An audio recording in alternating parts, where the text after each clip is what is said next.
lesson for today is English grade 4. So I will first discuss to you the most essential learning competency that I use. So first, interpret simple graphs, tables, and pictographs. So these are the integration that I use across learning areas. Mathematics infers and interprets data presented in different kinds of bar graph. Science relates the importance of surrounding to people and other living things. Mother tongue uses adverbs of manner in different degrees of comparison. Health follows safety rules or traffic rules to avoid accidents in the community. And alaling panlipunan ay ipapaliwanag ang kaugnayan ng kapiligiran sa uri ng pamumuhay ng mamamayan sa lalawigan na kinabibilangan ng relihiyon. And music distinguishes among fast, moderate, and slow in music. So my topic is interpreting simple graphs, tables, and pictographs. So my objective in the knowledge: recognize simple graphs, tables, and pictographs. Skills: interpret simple graphs, tables, and pictographs. And attitude: appreciate the importance of using simple graphs, tables, and pictographs in organizing information. So, assuming that all of you are grade 3 learners, so I will start my demo teaching. So, good morning, class. Good morning, Teacher Mian. Okay, so for our discussion for today, we will have a virtual tour. Do you know what is a virtual tour? No, ma'am. Okay, virtual tour means that we are going around Barangay Habang, but with the use of your imagination and pictures that I will be presenting here. Okay? So, are you excited for our discussion for today? Yes. Okay. So, just imagine that we are on a bus. We just have to imagine that we are on a bus. And then, you are all my passengers and I am your driver for today. So, we are going around Barangay Habag with the use of our imagination only and the picture. So, first, I have here some reminders. So, are these signs familiar to you? Yes. Yes, ma'am. Okay. These signs are familiar to you. We discussed this yesterday in our health subject. These are what are these signs, Carmina? Traffic signs. Okay, these are traffic signs. So, this first sign, stop. What does this mean, Ruth? Stop. The car will stop. Okay, it means that the cars will stop. Go sign. What does this mean, Riza? Go. Pwede na mo labang or pwede na siya mo go ang mga sakyanan, ma'am. Okay, the cars are allowed to pass by. Now, the sign give way. Do you know what is the sign give way? Mama Refeng. I don't know, ma'am. Okay, you do not know. You do not remember our discussion yesterday. So give way means that drivers should give way for other cars to pass by. So this is the sign for give way. And this one, lastly, please wear your seatbelts. What does this sign mean? Carmina. We have to wear our seatbelt always for our safety. Okay, when you are riding a car or a bus, you are obliged to wear a seatbelt so that if there are some accidents, will not be harmed. So, these are the signs. So, since we are just having our virtual tour, so we will use these signs inside our classroom. For example, Teacher Mayan will raise this sign. It means that you should stop talking or doing something with your classmates. So, you will listen to me and you should not do anything or stop talking with your classmates. And then, if this sign will be raised by Ma'am Mayan, the go, it means you should go on with your ideas. If you have something to say, you should raise your hand. Okay. And if this sign will be raised by Ma'am Mayan, it only means that you should give way for others to answer. So, do not answer in chorus. You should raise your hand. And next, wear your seatbelt. So, wear your imaginary seatbelt. Okay. So, when I raise this sign, it means that you should wear your imaginary seatbelt. Do not leave your seats without my permission. So, you are not allowed to roam around the classroom without my permission during our discussion. So, are you ready for our virtual tour, class? Yes, ma'am. Okay, so first, I will introduce to you someone, and I know you know him. So, who is this? Yes, Ma'am Carmina. The map. Okay, this is the map. Okay, so what is the use of the map, Ma'am Marife? Ang map kanang magtudlo unahin ka daw mukadto. Okay, so it will be used for knowing the direction of a certain place. So the map will show us this. What is this? Map. Okay, what is the place that we're being shown? The map of Habag. Very good. Map of Barangay Habag. So, this one, I'm sure you all know this one. Lisa, what is this? Cardinal picture. It's a cardinal direction. So, W stands for, yes, Carmina. West. N stands for Ruth. North. S stands for Jean. South now. Okay, this is south. So these cardinal directions are used for knowing the direction of a certain place. We discussed this yesterday. Okay? So Ruth, where are we now? Habag Elementary School, So ma'am. we are in Habag Elementary School now. So what will be the place west of Habag Elementary School? Yes, Ruth. Elizalde Store, ma'am. Okay, very good. It is the Elizalde Store. The place west of Habag Elementary School is Elizalde Store. Next, what is the place north of Habag Elementary School? Anyone? Yes, Carmina. Habag Seashore. Okay, the place north of Habag Elementary School is the Habag Seashore. Next, what are the places east of Habag Elementary School? Anyone? Yes, Visa. Saraga Beach Resort, Beatrice Beach Resort, and Calmaris Beach. Okay, those are the places on the east part of Habag Elementary School. What about the south part? What are the places on the south part of Habag Elementary School? Yes, Carmina. Barangay Office and Health Center. Okay, Barangay Office and Health Center. Okay, very good. So it means to say that you remember all of the things we discussed yesterday. So now, we will start our virtual tour. So we are in Habag Elementary School. So our first destination for today will be the first place east of Habag Elementary School. What is the first place east of Habag Elementary School? Anyone? Yes, Ruth? Saraga Beach Resort. So we are going to Zaraga Beach Resort. Okay, so now, for example, we are imagining that we are riding on a bus. So for our trip to be more enjoyable, we will sing a song while we are riding a bus going to Zaraga Beach Resort. Do you know what is the song? The wheels on a bus go round and round. So now, the speed of our bus is on a normal tempo. So we will sing that song in a normal tempo. Okay, so are you ready? Yes, ma'am. 1, 2, 3, go!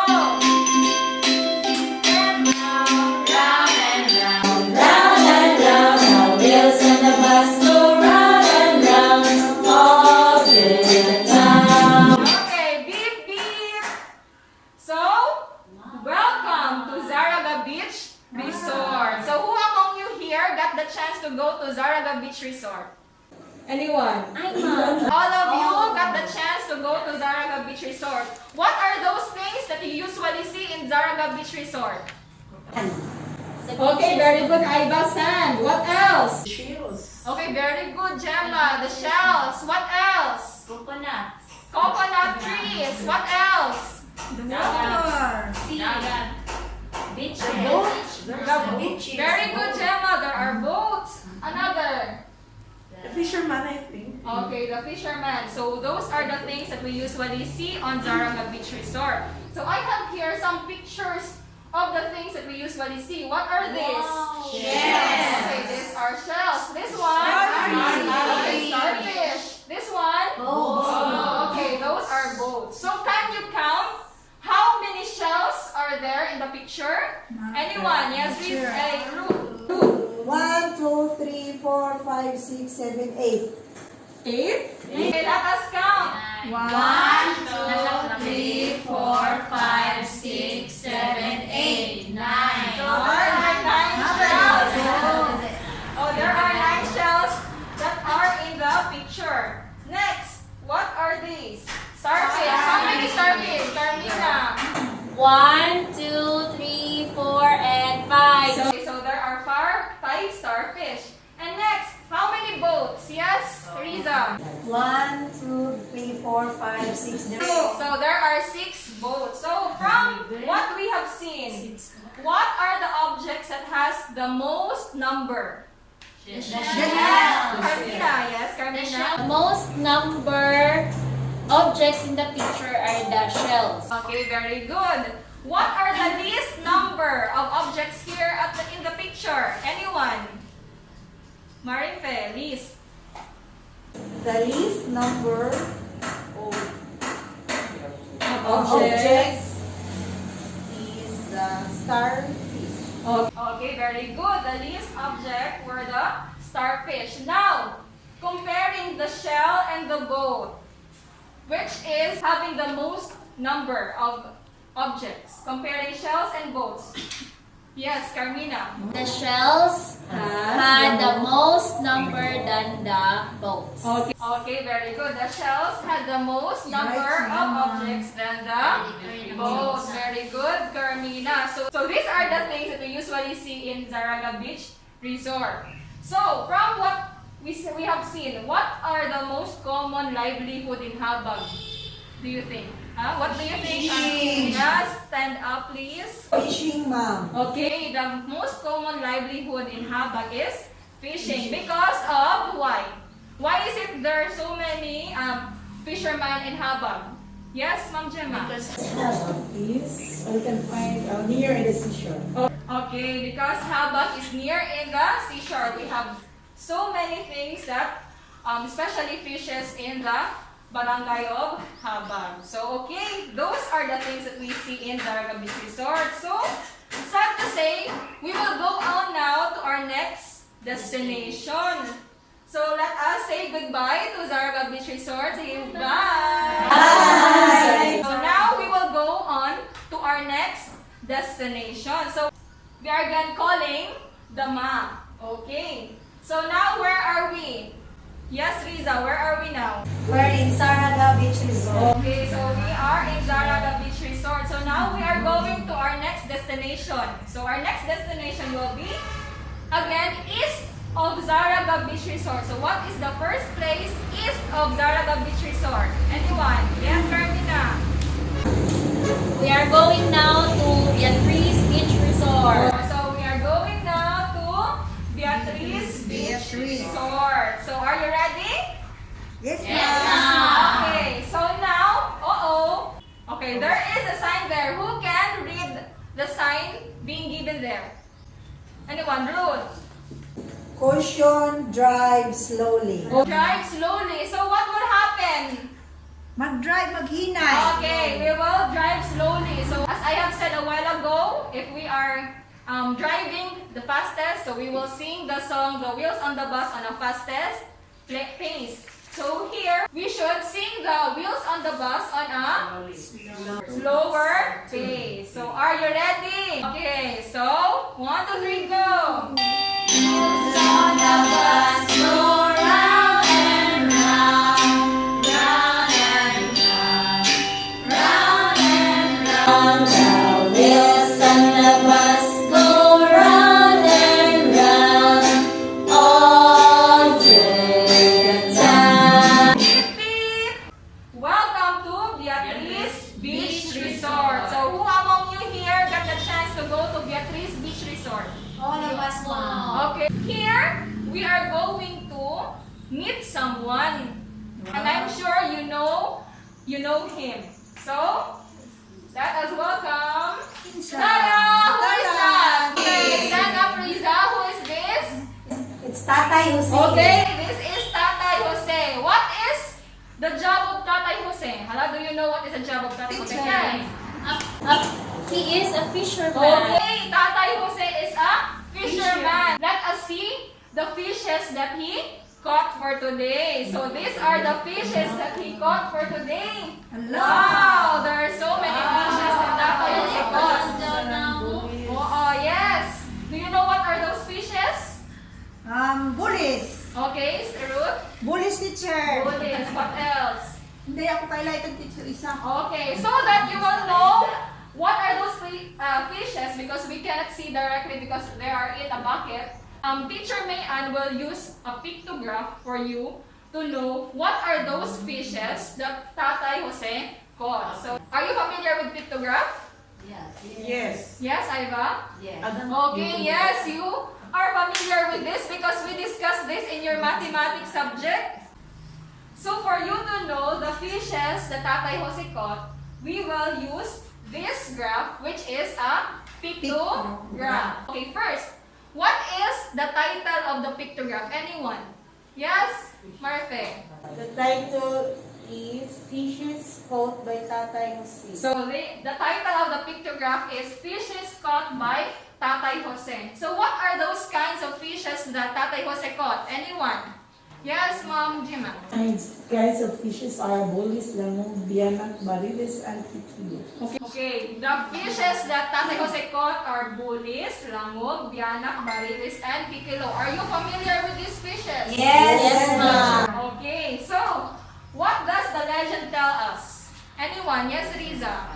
One fish represents 5 fishes. Okay, in the picture, each picture of fish represents 5 fishes. So, according to the pictograph, how many are the bullies that Tatay Jose caught? Yes.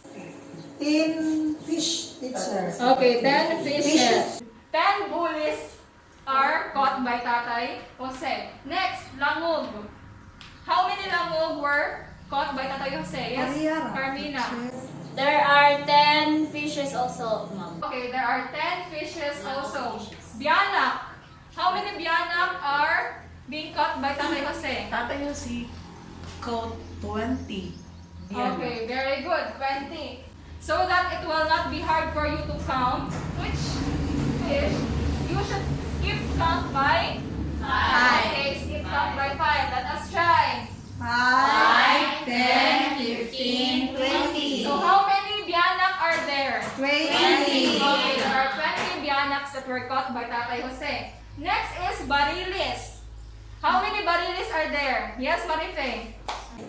5 barils, ma'am. Okay, there are 5 barilis that were caught by Tatay Jose. Next, kikilo. How many kikilo were caught by Tatay Jose? Anyone? Yes, Carmina? 15 kikilos, ma'am. Okay, there are 15. So let us count. 5, 10, 15. Okay, there are 15 kikilos that Tatay Jose caught. From this pictograph, what are the fishes that has the same number? Teacher. Yes, Ruth? The fishes that the same That has the same number is... bullies and langog. Okay, very good. The fishes that has the same number is bullies and langog. Next, what is the fish that has the least number? Anyone? Yes? The fishes that has the least number is the barilis. Okay, the barilis has the least number. Next, what fish has the most number? Anyone? Yes, Carmina.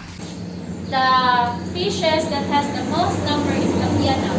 Okay, the fishes that has the most number is the bianak. So all in all, how many fishes did Tatay Jose caught? Anyone? How many? Yes? There are 60 fishes.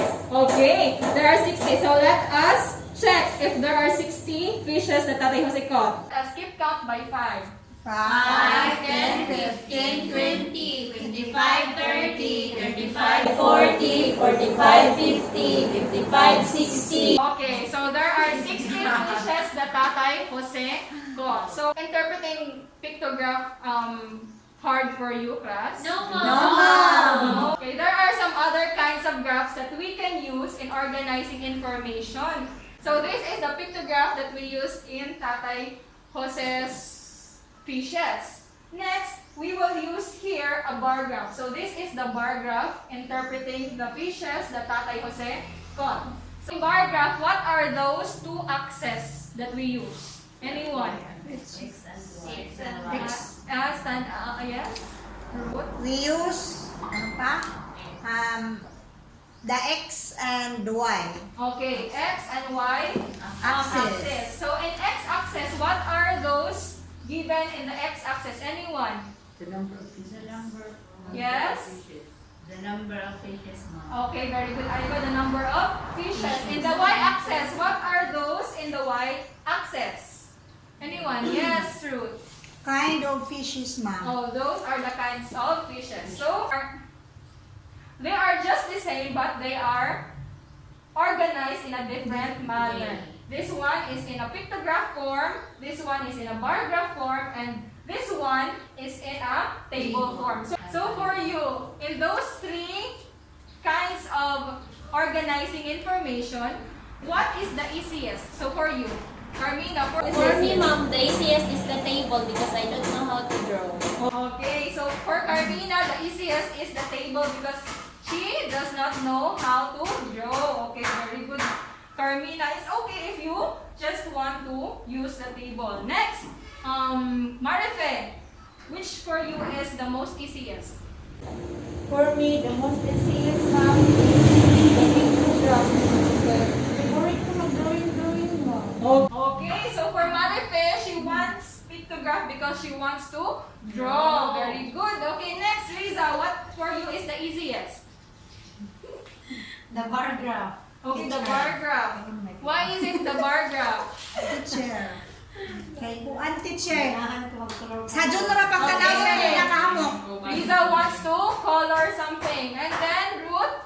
Kuan teacher. Dali ra pagtanaw sa kung uno na start ni nakahamok. Oh, so you want bar graph because Yes, ma'am. it is easiest for you to see which is the fish or the data that are having the high Kay taas amount. man. Okay, kay taas man. Okay, very good. Okay, so let us go back to Tatay Jose in his pictographs. Tatay Jose caught 60 fishes. So there is a lot of fishes that he can sell. Now, for example, there are no fishermen in Habag, in Barangay Habag. What will happen for you? What will happen if there are no fishermen like Tatay Jose in Habag? What will happen? Yes, Carmina. Why subon We will have no bayan in our table. Okay. Okay. So Tatay Jose is a fisherman. So what if there are no fishermen? So Carmina said that she will not have a bayan or wayay sudaan sa bayay. And again, what if there are no fishes in the sea? What will happen? Wala ang hanap buhay sa Tatay Jose. Walay hanap buhay, ma'am. Okay. So the fisherman will not have something to sell. What will you do as a learner in Habag Elementary School? What are your small ways in preserving or maintaining the beauty of Habag or the beaches of Habag? Yes. Do not throw garbage. Okay. Very good. Do not throw garbages in the sea. Another one. Yes, Gemma. I will tell my parents not to apply the illegal fishing. Okay, you will tell your parents to not apply in illegal fishing. Very good, Gemma. Next, what else? Yes, Mrs. G? Okay, you will pick up plastics in the sea so that the beauty of Habag will be maintained or preserved. Okay, very good. So now, sad to say, we will go on to our last destination. So we have to say goodbye to Tatay Jose. Bye. Okay, so let us call again the map. So where are we now again? Okay. Yes, Carmina? We are currently at Beatrice Beach Resort. So we are currently in the Beatrice Beach Resort. So our next destination or our last destination will be the east of Beatrice Beach Resort. So what is the east place of Beatrice Beach Resort? Anyone? Yes, Carmina. We are going to Calmares Beach Resort. Okay. Okay, we are going to Calmares Beach Resort. So we will sing the wheels on the bus on a faster pace so that we will arrive there in the fastest way. Okay, so are you ready? Yes, ma'am. Okay, so 1, 2, 3, go! The wheels in the bus go round and round all the town. Okay, beep beep! Dali ra niya buta. Welcome to Calmares Beach Resort. So who among you here got the chance to go to Calmares Beach Resort? Okay, Carmina only, Marife, Riza, and Jean, and Ruth. So what are those things that Calmares Beach Resort are famous of? Yes, Nipahat. okay, nipahat or bamboo hut. What are other products? I see baskets. Okay, baskets, very good. Flowers. Okay, flowers, very good. Yes, Carmina. They sell a lot of flowers and a lot of agsam craft. Okay, and some craft or handcraft. Nigo ma. Okay, handcraft products. So these are the Calmares Beach Resort has these handcraft products. What are these? Ninyo. Yeah, these are Nigo. Next, Taran or chopping board. This one, what are these? Lampshade. Yes. Lampshade. Okay, these are lampshades. Yes. Okay, very good. So these are lampshades. Next, so what are these? So what are these? Reza? Lamps made of woods. Okay, these are lamps made of woods or the lampshades. This one, what are these? Yes? Yes, Teresa? Bamboo house or bahay kubo teacher. Okay, bamboo house or bamboo hut. So these are the products known in Calmares Beach Resort. So now, what are you going to do? What we are going to do? So now, what we are going to do, you will be grouped into 3. Okay, so Carmina and Marife will be group 1. Ruth and Riza will be group 2, and Iva and Jean will be group 3. For the group 1, you will study and answer the handcraft products sold in Calmares Beach Resort in the form of a bar graph. So you will study the graph and then answer what is being asked. You will just encircle your answer. So group 1, you can encircle your chairs. Next, for group 2, you are going to interpret a table. So you are going to study the table and then answer directly the questions on the blank provided. Okay? So for group 2,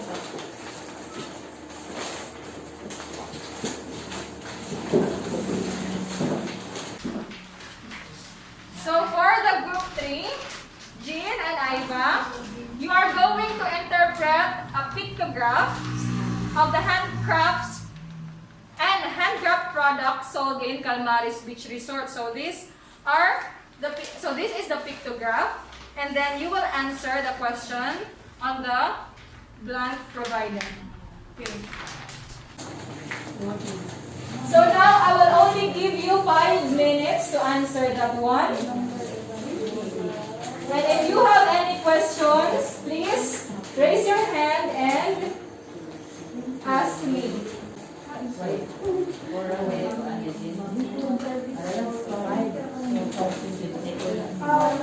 Bilao. Years old.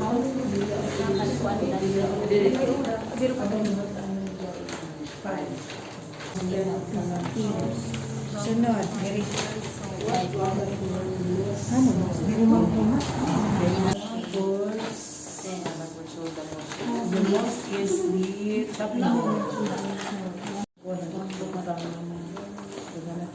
Okay, you will choose someone, a leader, to present it after, okay?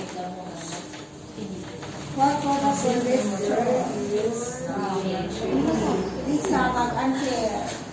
Products that sold in This? the same number. Products? Lampshade and bilao. Product.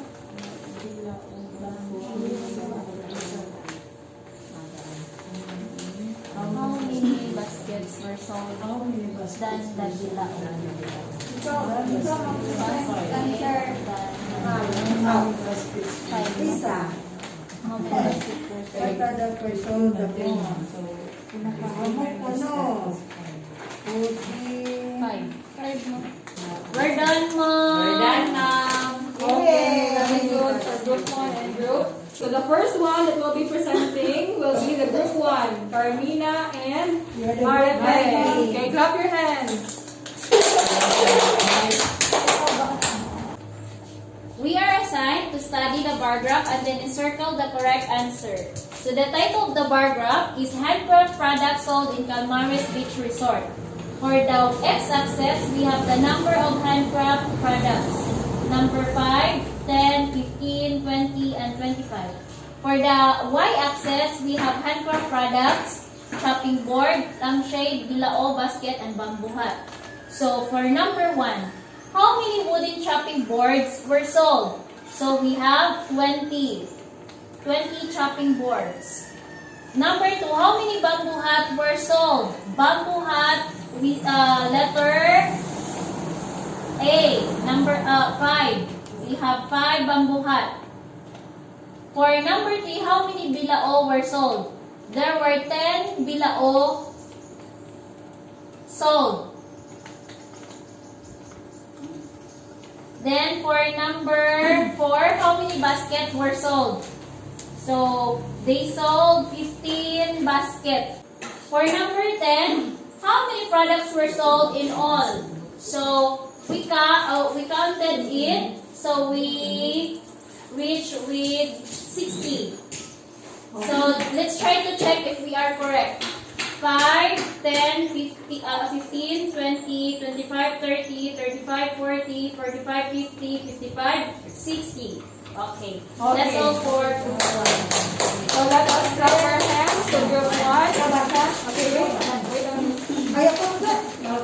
Group 1 got the correct answers from 1 to 10. So group 1, let us have a fireworks clap for group 1. Do you know what is a fireworks clap? No, Ma'am. Okay. 1, 2, 3. 1, 2, 3. Boosh, boosh, boosh. Okay. Are you ready? Okay, 1, 2, 3, go. 1, 2, 3, 1, 2, 3, boosh, boosh, boosh. Okay.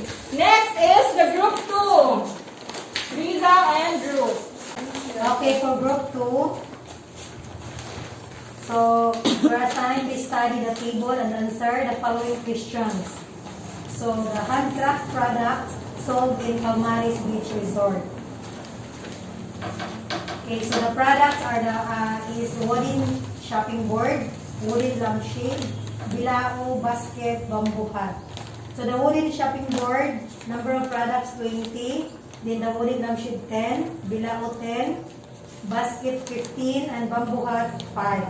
So here are the questions. How many wooden chopping boards were sold? So there are 20 wooden chopping board. How many bamboo hats were sold? So there are 5 bamboo hats. Then number 3, how many bilao were sold? There are 10 bilao. Then how many baskets were sold? There are 15 baskets. Then how many lampshades were sold? There are 10 lampshades. Then what products were less sold? So, yes. The bamboo hat. What product were sold the most? So the most products, wooden and chopping, wooden chopping board. Which products got sold in the same number? The wooden lampshade and the bilao. Then, how many baskets were sold than the bilao? There are 5 baskets were sold than the bilao. How many products were sold in all? There are 60 products were sold in all. The wooden chopping board, wooden lampshade, bilao basket, bamboo hat. Okay, so let us clap our hands to group 2. So group 2. So let us give a very good clap. Do you know what is a very good clap? 1, 2, 3, 1, 2, 3. Very good, very good, very good. Okay, 1, 2, 3, go. 1, 2, 3, 1, 2, 3. Very good, very good, very good. Very good, group 2. Next is group 3. So in our group, we assigned to study the pictograph and then write the answer on the space provided. So this is space provided. So here are the products from the Calmaris Beach Resort. We have the wooden chopping board, the wooden lampshade, bilao basket, and the bamboo hat. Then we have 4 wooden chopping board.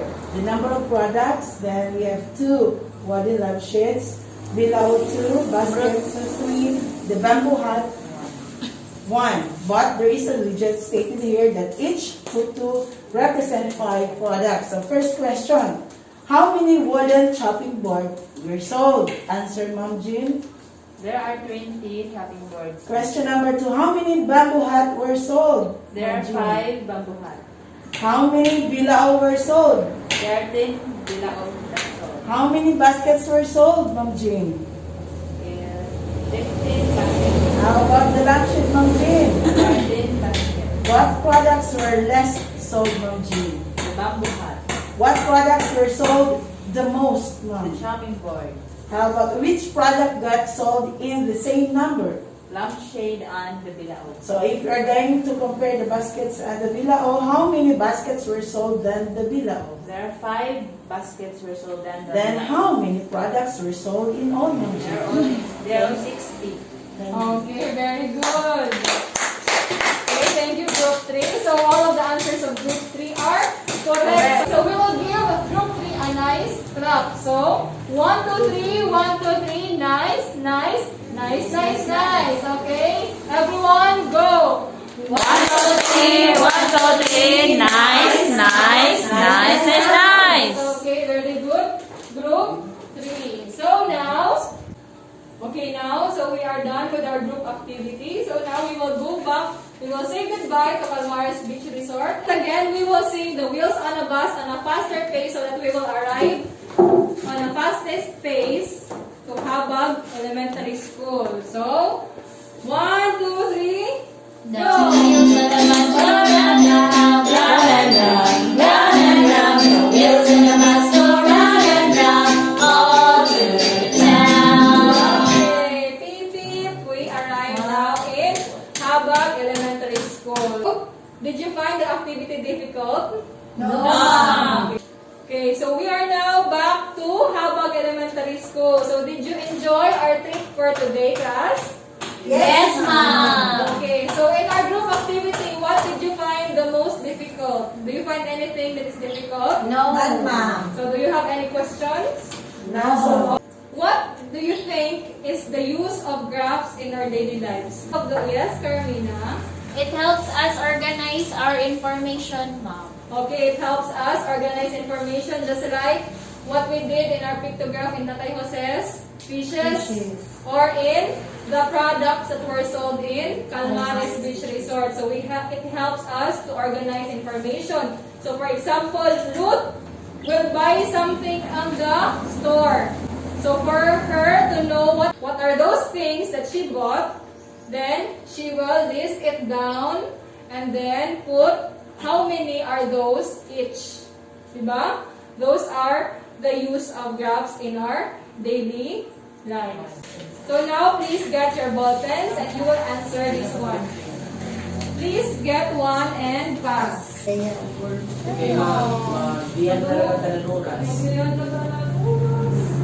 will be the one that you are going to answer today. So directions. Read the data in the bar graph below. Then answer the questions that follow. So this is, what is this graph? Bar graph. Yes, Carmina? Bar graph. Yes, this is a bar graph of, what is the title of the bar graph, Ruth? favorite fruits in my class. So these are the favorite fruits in our class. Okay, so are you done? Yes, ma'am. Okay, so who will answer number 1? Yes, Carmina. What is the title of the graph? What is the title So of the the graph? title of the graph is the favorite fruits in my class. Okay, the title of the graph is the favorite fruit in my class. Very good, Carmina. Next, what fruit do the students like the most? Yes, Marife. Teacher, the student like the most coconut. Okay, the fruit that the students like the most was the coconut. Next, 3. Which fruit do students like the least? Yes, Ruth. Which fruit? The fruit that student list Right. like is the jackfruit. Okay, the students that like, the least like fruit is the jackfruat. At try ni skip? Yan sa pinakalas. Okay, number 9. Okay, number 9. What information is on the x-axis? Yes, Gemma. It is in y-axis. It's the number of students who like. Okay, the number of students who like the fruit. And then what is on the y-axis? Anyone? Favorite fruits. Yes, Riza. In y-axis is the favorite fruit. Okay, in y-axis are the favorite fruit. So who among you here got a perfect score? Me, ma'am. Okay, pass the paper of those who got perfect score. So Ruth, Carmina, and Ruth,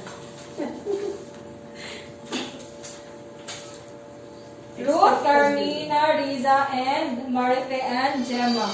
So, it means to say that all of you understand what we tackled for today. So now, get your notebook and copy your assignment. So use the table to answer the question. So what is the title of the table? The chores. Yes, Carmina? The title of the table is the chores we did. So the chores we did. So these are the chores. Wash dishes, clean the room, clean front yard, water plants, and fetch water. So there are 3 kids, Christine, Lauren, and Aliyah. So, Christine, Lauren, and Aliyah are sisters. Every time each one completes a chore, they got a star. So the table shows the number of stars each one has collected. So now, this will be your assignment and this will be passed tomorrow on our class. So did you understand? Yes, ma'am. Okay, so are you done copying your assignments? Yes, ma'am. Yes, ma'am. So now I will award those pupils who are very participative and behave in our virtual tour. So now I will call those pupils. The most determined during our tour. This is Marife. So come here, Marife. You are the most determined. Very good, Marife. You should keep it up. Okay, let us clap our hands to Marife. Next, the most cooperative member of the group. I will award this one to Riza. Come here, Riza.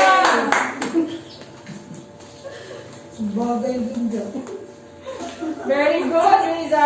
Next. Okay, the next is the team leader in our virtual tour. I will award this one to Gemma. Very good, Gemma.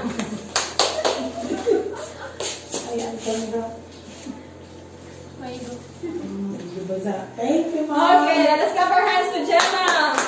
Next, the most attentive. Pinakitang-tangan pa ulit sa Most attentive, we call Ma'am. Ito mag-ma'am lagi. Lagi. Okay, the most attentive is Ruth. Come here, Ruth.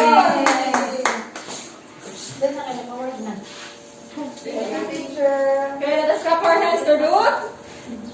And next, the most active. Okay, the most active during our class. This is Carmina. Come here, Carmina. So you are the most active during virtual tour. Keep it up, Carmina. Yay! Next is the good listener. Come here, Jean. Okay. Very good, Jean. Let's clap our hands to Jean. And lastly, Thank you. to the most behaved in our virtual tour for today, let us call Ivan. Very good, Ivan. The most behaved student. So, First time, hindi naman ako babe. okay, very good. So, I thank you all for the virtual tour. You are very participative and active in answering all of my questions. So, did you enjoy our virtual tour for today? Yes, ma'am. Okay, so that will be the end of our session or our class. Everybody stand and goodbye, class. Goodbye and thank you.